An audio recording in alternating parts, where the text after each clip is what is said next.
The iPad Pro has a stunning screen. It's absolutely gorgeous for photography. It's got tons of power in it. It runs everything that you would throw at it. So what's the problem? It's just too blooming bulky.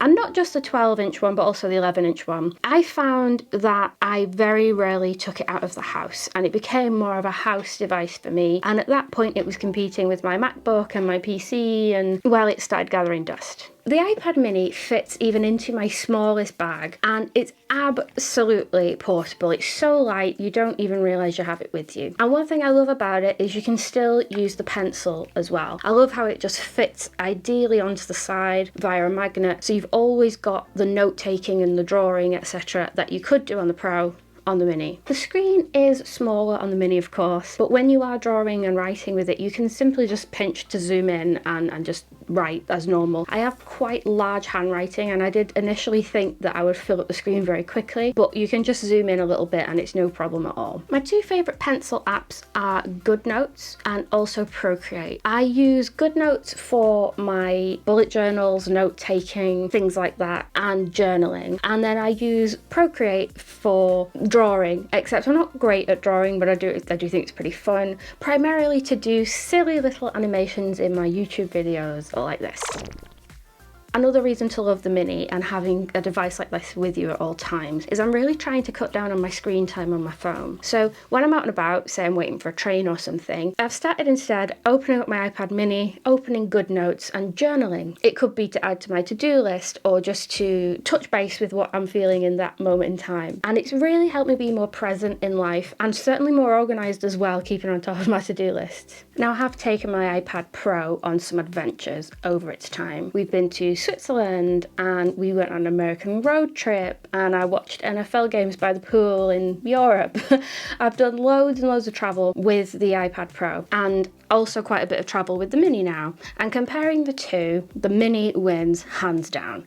There's actually been a few more cramped planes where I've left my iPad Pro in the bag in the cabin above me because it's just really bulky, and you know, like when you're taking off and stuff and you have to just leave it on your lap, it's just a bit heavy. And the Mini, on the other hand, is large enough that you can enjoy watching films, etc., and playing games, which I do quite a lot of, but it's not bulky. You just kind of hold it like a notebook. It's absolutely fine. And one of the other benefits of the Mini is you can use it with one of my very favourite travel devices of all time, and it also happens to be the worst named product ever, the Air Flap. Now this is great. You can just fold it over your screen or the seat in front of you, and you can balance your iPad on it. So you can watch things straight on without having to look down and crane your neck. Also works great with the Nintendo Switch. With the iPad Pro, you've got no chance at all. You're just gonna have to look down on your lap, and it's not a great experience. And certainly holding it up on a plane for long periods of time is not a pleasant experience at all. So the Mini, you can put it in front of you using the Air Flap, or if you do have to hold it and you're playing games and things, it's not too heavy that it is a pain in the backside. One thing that I loved the Pro for was editing photographs on the go. I have done many wedding photography jobs and things in the past.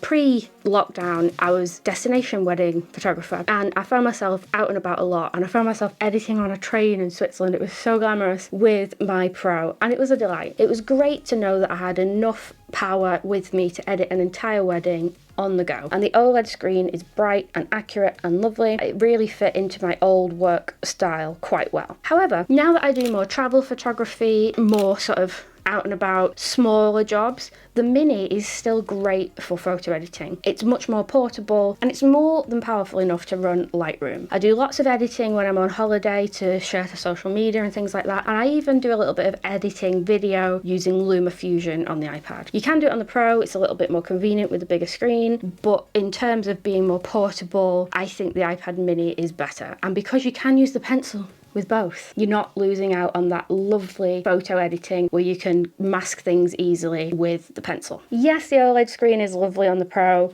but it's not worth the extra bulk in my opinion. Both devices run USB-C. I cannot wait for the day when all Apple devices finally run on USB-C. So that means I can copy over my SD cards when I'm out and about traveling. I can use this as sort of a hub basically. So taking it from my SD card and then out straight onto an external SSD. Both of them do it absolutely fine. The file system on iOS is a little bit pants, but it does get the job done. It's much better to do it on a smaller Windows machine, in my opinion, but if you are looking to just take one device on holiday for you, it is fine to back up your stuff using the Mini or the Pro. I think one of the main reasons why the iPad Mini is so attractive, iPads in general are stupidly overpowered. We've got to this really weird point in the iPad ecosystem where the processing power is almost just a numbers game. You can get an older or a smaller iPad and it will run everything in the App Store. There is no real world benefit for getting the latest and greatest processor because all of the slightly older ones will run everything just as well. There is nothing that the Pro can do that the iPad Mini can't. I've not come across it. No games have ever lagged, no photo editing has ever lagged, no video editing has ever lagged. For all of the things that I've used it for, there is literally no power benefit, even though on paper the Pro is more powerful. Gaming. Clearly something close to my heart. I got this little adapter thing for my iPad Mini, and I much prefer gaming on the iPad Mini. Just before I bought my Steam Deck, which was the best decision I ever made, by the way, I loved using this as a fake Steam Deck. I was a bit of a cheapskate and tried to think, oh, I could just use iPad games and maybe that'll scratch the itch. It totally didn't, but it is fun. I've killed many a noob on Call of Duty Mobile on the Mini. You can of course do it on the Pro, but you look a bit daft. I don't even think the controller goes that far, so you're down to sort of attaching PlayStation controllers via Bluetooth and using it propped up in a tabletop fashion. I do like that with the Mini,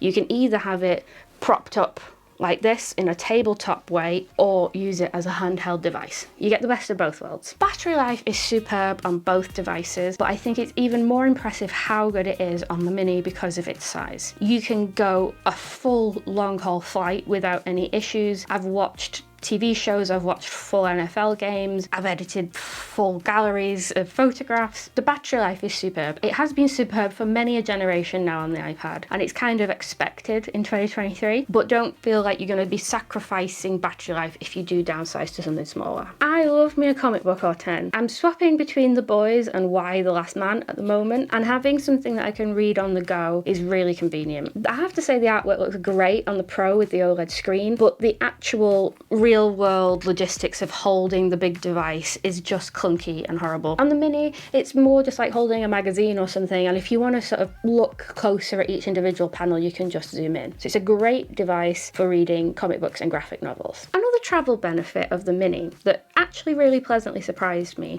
was the speaker quality is really not that bad. I was recently in Valencia in an apartment with some friends, and we used my iPad Mini in the apartment as like our Spotify group music playlist thing. Even though this device is tiny, it really does have a good amount of bass and a good amount of volume in the speakers. I'm very, very impressed with the speakers. And perhaps most importantly for my sort of lifestyle, I use the iPad Mini a heck of a lot to run my 2 YouTube channels. I use a program called Millernote, which syncs automatically through your desktop, your tablet and your phone, and that's where I do my scripting and my bullet points and my idea gathering. It's great using it on the iPad Mini because I can attach a mini Bluetooth keyboard if I'm in a coffee shop or something, or I can just sort of hold it as a big phone and use the onboard keyboard for note taking. I wouldn't write a script in that sort of scenario, but it is quite usable.